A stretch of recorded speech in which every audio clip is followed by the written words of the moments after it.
Hello student, I am Anita Rao from Tilak Bharati school Raipur. आज हम लोग क्लास 9th का हिंदी पढ़ेंगे, जिसका शीर्षक है रीढ़ की हड्डी। इसके लेखक हैं जगदीश चंद्र माथुर जी। रीढ़ की हड्डी एक समस्या प्रधान कहानी है, जिसमें बताया गया है कि आज भी इस आधुनिक भारत में लड़कियों को घर गृहस्थी तक ही लोग रखना चाहते हैं। ऐसे ही बाबू राम स्वरूप अपनी पुत्री उमा को बीए पास कराते हैं और उसके विवाह के लिए अनेकों जगह रिश्ता देखते हैं, लेकिन उमा का उच्च शिक्षा ही उसके रिश्ते आने में अड़चने पैदा कर रही है, जिससे राम स्वरूप जी बहुत दुखी रहते हैं और सोचते हैं कि अरे उमा को उच्च शिक्षा दिला के मैंने गलती तो नहीं की।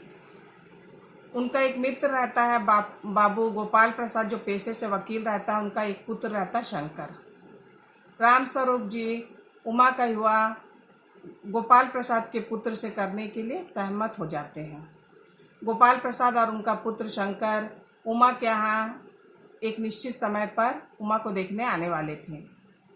उनके आने के स्वागत के लिए उमा की माँ दिन रात मेहनत करती है और उमा से कहती है, बेटा तुम तैयार हो जाए, चाय नाश्ता के बाद पान की तस्करी लेकर तुम जाना। उमा ठीक है कहती है और तैयार हो जाती है। जब चाय नाश्ता हो जाता है तो उमा पान की तस्करी लेकर जाती है। उमा जैसे ही कमरे में प्रवेश करती है, गोपाल प्रसाद और उनका पुत्र उसे देखते हैं और आंखों पर चश्मा देखकर कहते हैं, अरे चश्मा। उमा थोड़ा झिझकती है। गोपाल प्रसाद जी कहते हैं कि हमें लड़की भले कम पढ़ी लिखी हो, लेकिन खूबसूरत हो, घर के कार्य करने में समर्थ हो, हमें इतना ही चाहिए। बहुत देर से उनके मुंह से ऐसे शब्द सुनने के बाद उमा थोड़ा सा नाराज होती है, पर कुछ नहीं कहती। गोपाल प्रसाद कहते हैं, बेटा क्या गाना अगर आता है? तो उमा सितार लेकर गाना गाती है, मीरा के पद सुनाती है। गाना होने के पश्चात गोपाल प्रसाद कहते हैं कि क्या सिलाई कढ़ाई और पेंटिंग वगैरह आता है?